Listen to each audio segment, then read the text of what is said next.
I got pregnant by my affair partner and told my husband it was his.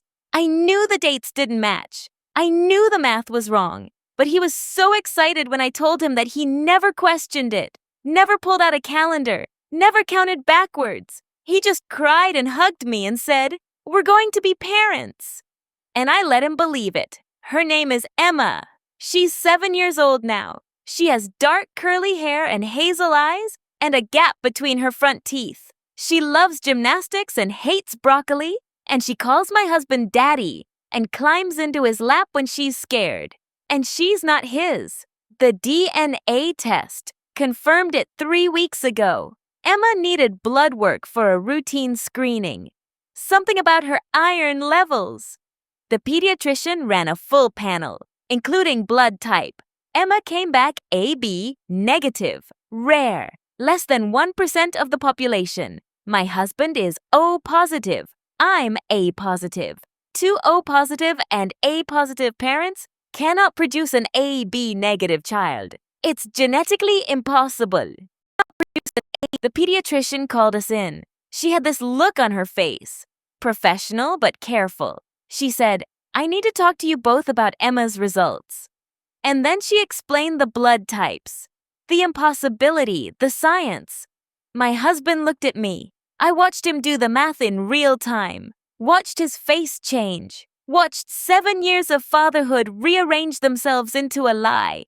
He didn't say anything in the doctor's office. We took Emma home, put her to bed, and then he turned to me in our kitchen and said, "Tell me there's a mistake." I couldn't. Tell me the lab got it wrong. I couldn't. Tell me Emma is mine. I couldn't. He ordered a paternity test that night, paid extra for expedited results. 3 days later, the confirmation came. 0% probability of paternity. Emma was not his daughter, had never been his daughter. The man who taught her to ride a bike, who checked for monsters under her bed every night. Who took her to gymnastics every Tuesday and Thursday and sat in the parent waiting area doing work emails on his phone so she could see him watching through the window. Who learned to braid hair from YouTube videos because Emma wanted fancy braids for picture day.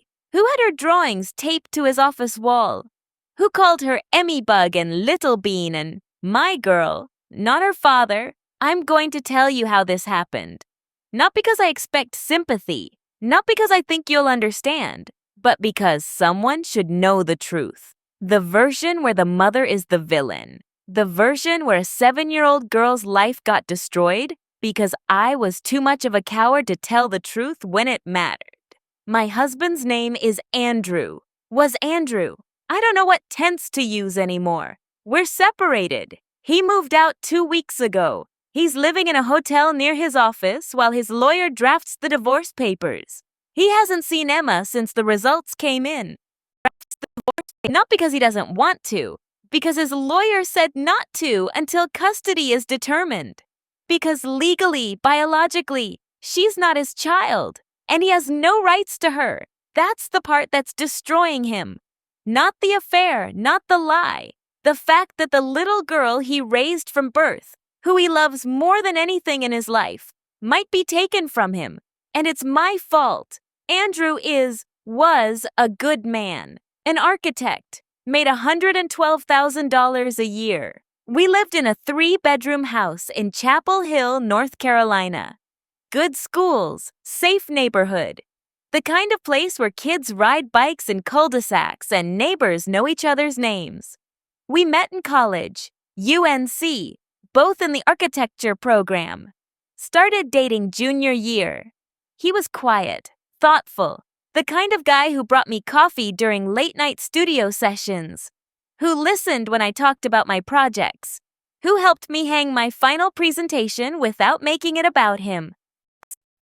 We got married 2 years after graduation. Small wedding, his family, my family, 50 people in a garden in Asheville. Affordable, simple. We couldn't afford much. We were both working entry-level architecture jobs, making $35,000 each, barely scraping by.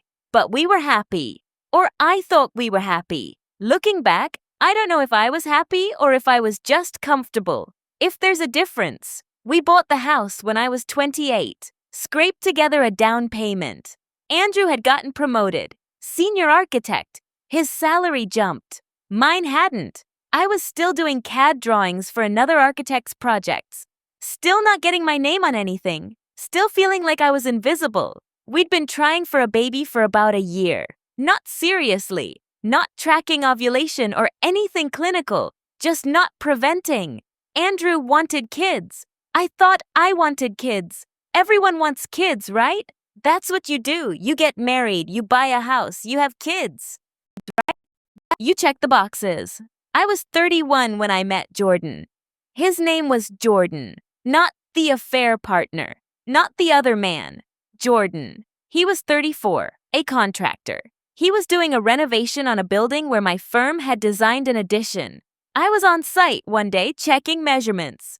He was there demoing a wall. He was covered in dust, wearing a t-shirt with the sleeves cut off. He had tattoos down both arms. He looked at me and said, "You the architect?" I said, "Yes." He said, "Cool. Want to see something?" And he showed me an original 1920s beam they'd uncovered. He was excited about it, genuinely excited. About a piece of wood. We talked for 20 minutes.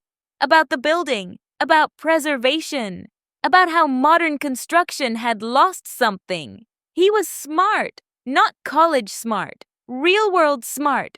The kind of smart that comes from actually building things with your hands. I went back to that site 6 more times. I didn't need to. The contractor wasn't my responsibility. But I went. And every time, Jordan was there. And we'd talk. And then we started texting.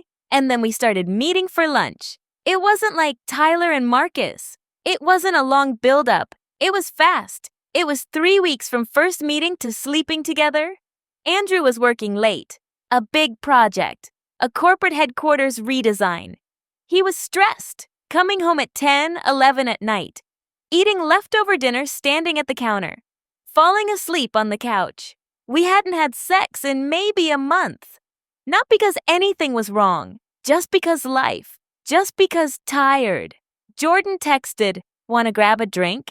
I said yes. 1 drink became 3. 3 drinks became sitting in his truck in the parking lot talking until midnight. And then it became kissing. And then it became going back to his apartment. His apartment was nothing like our house. Small, 1 bedroom, over a garage, messy, tools everywhere. But it felt alive in a way our perfect house didn't. But like someone actually lived there instead of just existing there. We had sex. It was good. It was different. Not better than Andrew. Just different. New. Unpredictable. Andrew and I had been together for 10 years at that point. We knew each other's bodies. There was no surprise left. Jordan was all surprise. I told myself it was one time. I told myself I'd gotten it out of my system. I went home. Andrew was asleep on the couch. I kissed his forehead, went upstairs, took a shower, washed Jordan off of me, got into bed, and then I did it again 3 days later, and again 4 days after that. And then it wasn't occasional. It was regular. It was every time Andrew worked late, every time I had a lunch break, every time Jordan texted free, and I was. It went on for 6 months, from March to September. I was living 2 lives, wife at home, whoever I was with Jordan. I don't even know if I loved Jordan. I don't think I did. It wasn't about love. It was about feeling like I existed separate from Andrew. Like I was a person with my own desires instead of half of a unit. That's not an excuse. That's just the truth. I got pregnant in August. I didn't know immediately. My periods had always been irregular. I didn't think anything of being late. But by late September, I was 3 weeks late and feeling nauseous and exhausted all the time. I took a test, alone, in the bathroom at work. I was pregnant, and I didn't know whose it was. I'd been sleeping with Andrew, not as often, maybe once a week, but enough that it was possible. And I'd been sleeping with Jordan, more often, 2-3 times a week. I sat on the bathroom floor with that positive test, and I did the math. My last period had been early August. I'd slept with Andrew August 10th. I'd slept with Jordan August 7th, 11th, 14th, and 18th. The dates overlapped, but the probability was clear. Jordan's baby. Almost definitely Jordan's baby. I could have told the truth then. Right then. That day. I could have gone home and told Andrew everything. About Jordan. About the affair. About the pregnancy. About the uncertainty. We could have figured it out together. We could have gotten a paternity test before the baby was born. We could have dealt with it like adults. I didn't. I went home. Andrew was making dinner, spaghetti, his specialty. The only thing he knew how to cook really well. He was singing along to the radio. Some 80s song. He was happy. Work had been going well. His project was almost done. He was in a good mood. I walked into the kitchen. He turned around, saw my face. "Hey, you okay?" I should have told him. In that moment. I should have said it. "I'm pregnant." His face. I will never forget his face. It was like watching the sunrise. Pure joy, unfiltered. He dropped the spoon, ran over to me, picked me up and spun me around. "Are you serious? Are you serious? We're having a baby?" I nodded. He cried. He actually cried. Happy tears. He held me and he cried and he said, "I can't believe it. I can't believe we're going to be parents." And I let him believe it. I could have told him right then, even after seeing his joy. I could have said, "Wait, there's something I need to tell you." But watching him, that happy, I couldn't destroy it. I couldn't take that moment from him. So I told myself I'd tell him later, tomorrow, next week, when I was sure. I never told Jordan. I just stopped seeing him, stopped responding to his texts. He texted for a week. What happened? Did I do something wrong? Can we talk? I blocked his number, deleted everything, pretended he never existed, and I told myself that maybe the baby was Andrew's. Maybe I'd gotten the dates wrong. Maybe the timing was closer than I thought. Maybe it was one of those miracles where the less probable thing happens. I told myself this lie so many times, I almost believed it. The pregnancy was normal. Andrew was perfect. Believed it. He came to every appointment. Held my hand during the first ultrasound. Cried when we found out it was a girl. He built the nursery himself. Painted it pale yellow. Assembled the crib. Put up shelves. He played music to my belly. Talked to her. Read her books before she was even born. He loved her before he ever met her. I watched him fall in love with my pregnancy, and I said nothing. Every appointment, every ultrasound, every time they asked, "Is Dad excited?" And he'd grin and say, "So excited," and squeeze my hand. I said nothing. My best friend Rachel asked me once if I was nervous. We were having lunch. I was 7 months pregnant. She said, "Are you scared about becoming a mom?" I said yes. I said I was terrified. She thought I meant about labor, about responsibility, about the normal things first-time moms are scared of. I meant I was terrified the baby would come out looking like Jordan. Dark curly hair, hazel eyes. Nothing like Andrew's straight brown hair and blue eyes. Nothing like my blonde hair and green eyes. I was terrified of the moment the truth would become visible. Emma was born on a Tuesday, April 23rd, 7 pounds, 3 ounces, 20 inches long. Labor was 16 hours. Andrew was there the whole time. He held my hand. He counted my contractions. He told me I was doing great. He cried when she came out. He cut the umbilical cord with shaking hands. The nurse put her on my chest immediately. She was covered in vernix and blood, and she was screaming. And I looked at her, and my first thought wasn't, "I love you," or "You're beautiful." My first thought was, "Whose baby are you?" She had dark hair, lots of it, curly. And her eyes, newborn's eyes, are usually blue, they said. They'd change, but hers were dark, even then. Andrew didn't notice. Or if he noticed, he didn't care. He was obsessed with her. He held her and cried and said, "Hi, Emma. Hi, baby girl. I'm your daddy."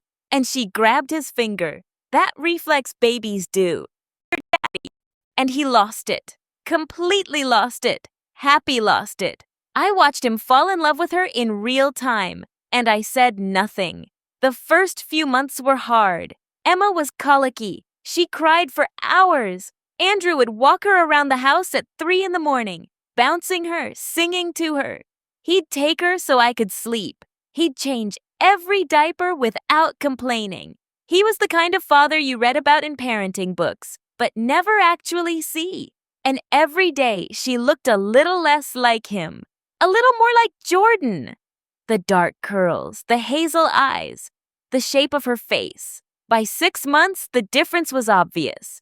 To me, at least. Andrew's family noticed. His mother said once, "She doesn't really look like either of you, does she?" And Andrew had laughed. "She looks like herself, my beautiful girl." My mother said, "Where did she get that hair?" And I said, "My grandmother had dark hair," which was true. It was also irrelevant. People commented on it constantly. It was also, "It doesn't look like Daddy." Always joking, always light. Andrew would just smile and say, "She got the best parts of both of us." She didn't get any parts of him. And he didn't care, because he loved her. By the time Emma was 1, I'd convinced myself it didn't matter. Genetics didn't matter. Andrew was her father in every way that counted.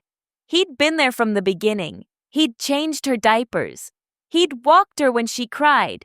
He'd given her her first bath. He'd taught her to crawl, to walk, to say da-da. Biology was just biology. Love was what mattered. That's what I told myself. Emma's 2nd birthday. Andrew threw her a party, our backyard, bounce house, princess theme. He decorated everything himself. Streamers, balloons. He'd made the birthday cake. It was lopsided and the frosting was uneven, but he'd tried so hard. Emma loved it. She ran around the yard in her princess dress. Andrew chased her, picked her up, spun her around. She screamed with laughter, genuine joy. I watched him, and I thought, "You deserve to know the truth." And then I thought, the truth would destroy you, and I chose his happiness over his right to know. That's how I justified it. I was protecting him. I was protecting Emma. I was protecting our family. I wasn't. I was protecting myself. From consequences.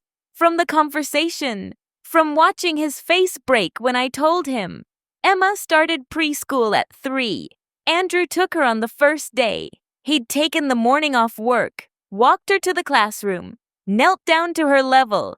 "You're going to have so much fun, and Daddy will be right here when you're done, okay?" She hugged him. "Okay, Daddy." He watched her walk into the classroom. He cried in the car on the way home. Happy tears. She's growing up so fast. 4 years old. Emma started gymnastics. Andrew signed her up, took her to every class, learned the names of all the moves so he could ask her about them. To every class. "Did you practice your cartwheel today? Show me your bridge." He was so proud of her. 5 years old, kindergarten. Andrew helped her learn to read. They'd sit on the couch every night. Picture books. He'd point to the words. She'd sound them out. When she read her first sentence, he hugged her so tight. "You did it! You're so smart!" 6 years old. She lost her first tooth. Andrew made a big deal about the tooth fairy. Left a note from the tooth fairy with glitter and everything. Emma believed in magic because Andrew made her believe in magic. 7 years old. Emma wanted to try soccer. Andrew coached her team, volunteered, learned the rules, bought orange slices for all the kids. He was the dad who high-fived everyone, who made sure every kid felt included, who never yelled, who just made it fun. 7 years of watching him be her father. 7 years of doctor's appointments and scraped knees and bedtime stories and school plays and birthday parties and Christmas mornings. 7 years of him giving her everything. And 7 years of me lying to both of them. I thought about telling him 100 times. Maybe 1,000. Every time Emma called him daddy. Every time he looked at her with that expression. Pure, uncomplicated love.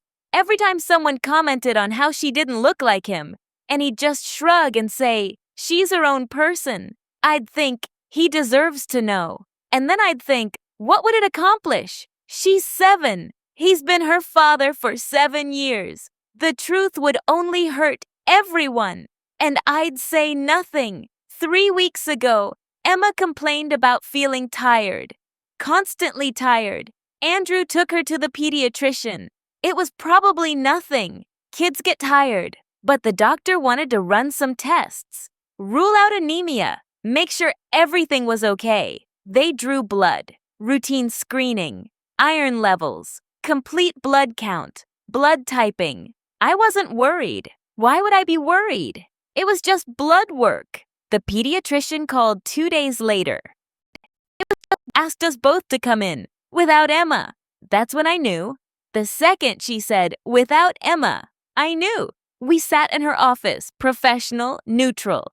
Everything a doctor's office should be. She had Emma's file. She said, Emma's iron levels are fine, but I need to discuss something with you both. Andrew leaned forward. What's wrong? Nothing's wrong with Emma. She's perfectly healthy, but her blood type is AB negative. Andrew looked confused. Is that bad? No, it's just rare. Less than 1% of the population. She paused. The thing is, Emma's blood type is genetically incompatible with yours. What does that mean? She looked at me, then at Andrew.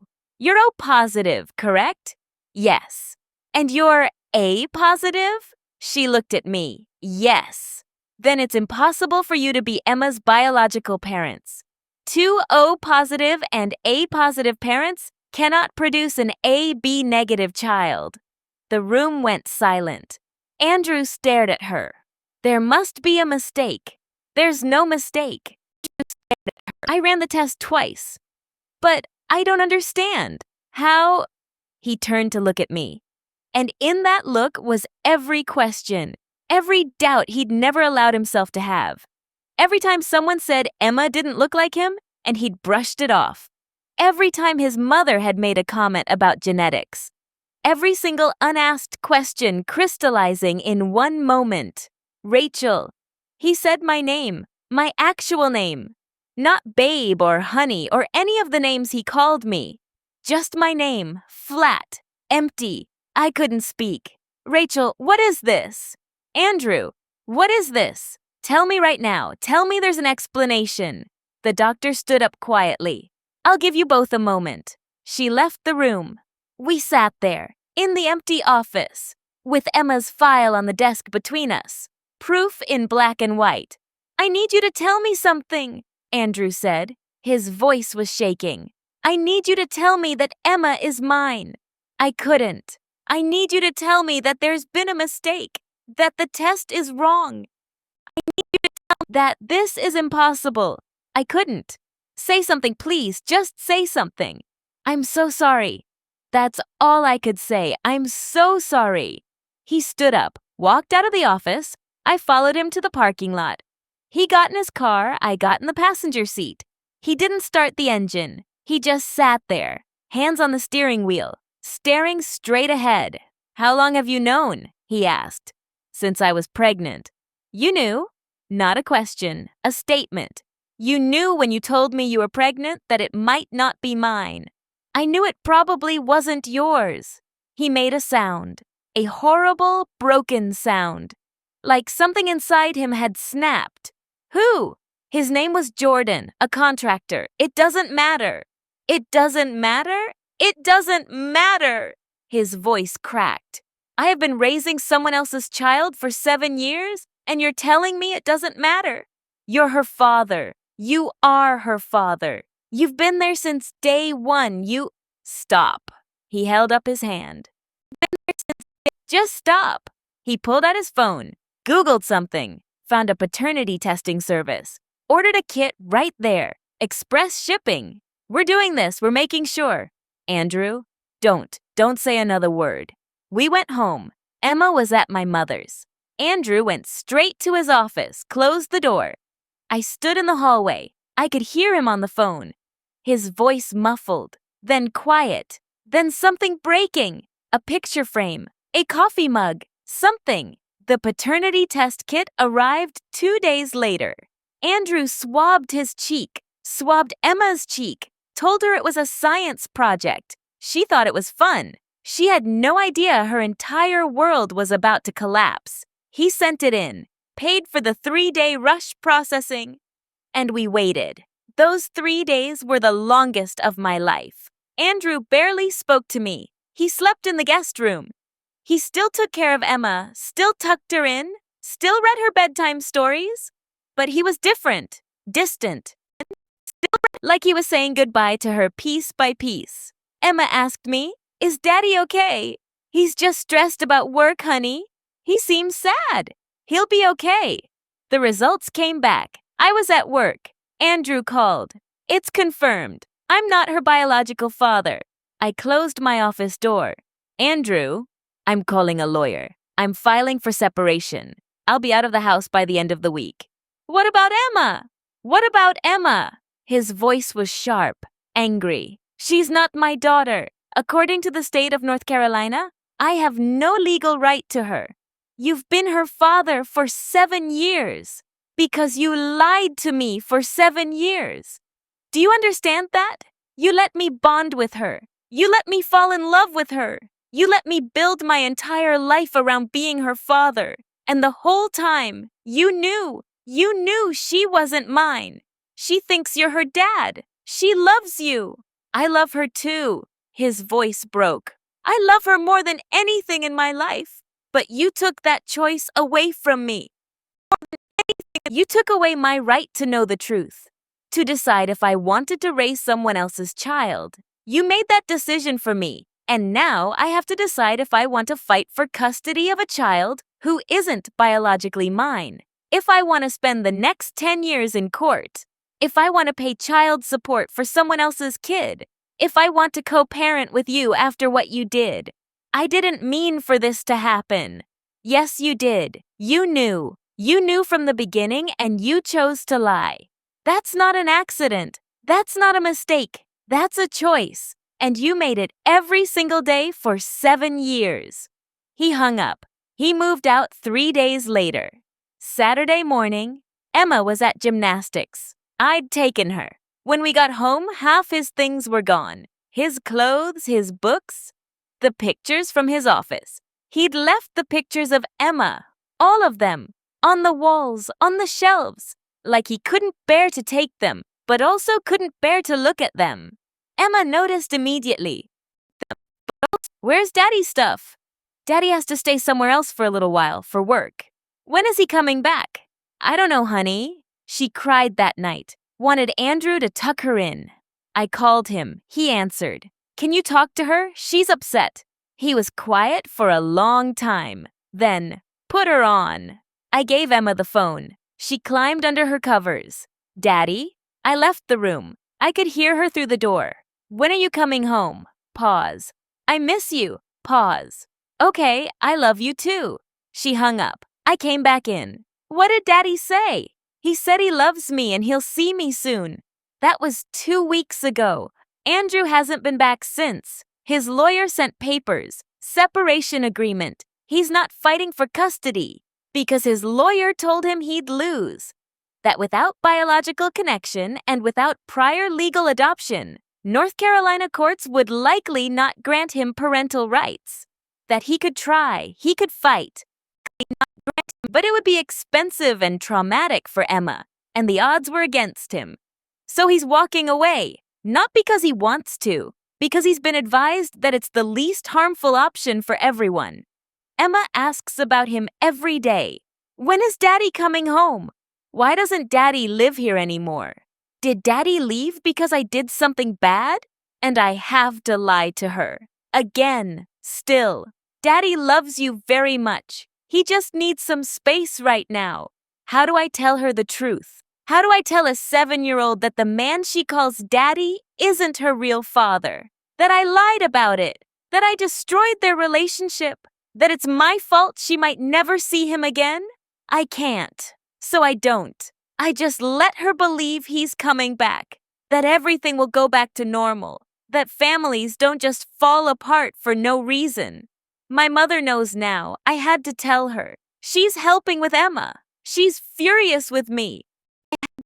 She said, "How could you do this to him? To Emma? How could you lie about something like this?" I don't have an answer. Rachel knows. She won't speak to me. She said, "I can't believe you did this. Andrew is the best man I know, and you destroyed him." I know. Andrew's family knows.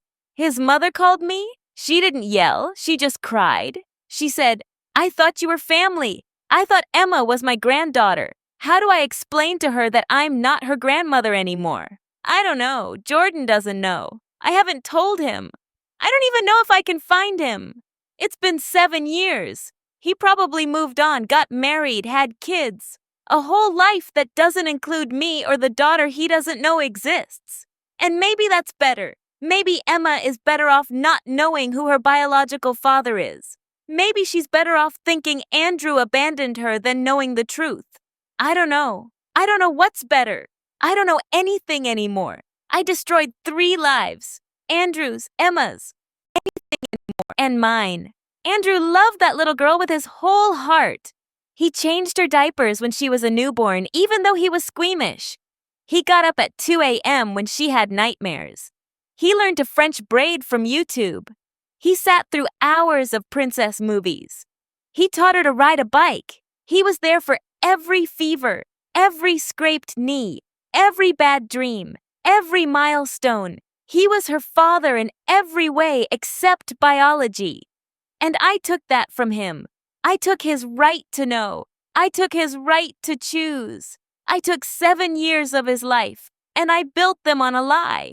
And Emma, my sweet, innocent Emma who did nothing wrong, who loves her daddy more than anything, who doesn't understand why he's gone, who thinks she did something wrong, who might grow up without the only father she's ever known, because I was too selfish and too scared to tell the truth. I don't expect forgiveness. I don't deserve it. I'm not telling you this so you'll feel sorry for me.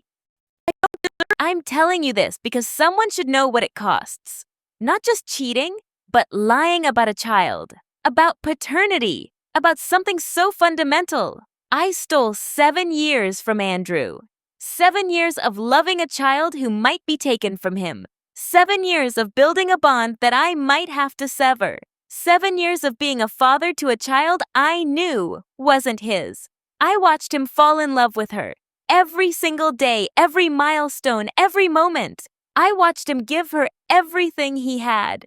And I said nothing. Emma is 7 years old. She has dark curly hair and hazel eyes. She loves gymnastics and hates broccoli. She calls Andrew Daddy, even though I don't know if she'll ever see him again. And it's my fault. All of it. I knew the dates didn't match. And I told him anyway. And I let him believe it for 7 years. And now everyone is paying the price for my lie. Everyone except me. I still have Emma. I still have my house. I still have my job. I lost Andrew. I lost respect. My house. I lost friendships. But I didn't lose the things that really matter. Andrew did. Emma did. They lost each other. And there are no DNA tests that can fix that. No amount of time that can undo 7 years of a lie. No words that can make this right. I knew. The whole time I knew. And I destroyed them anyway.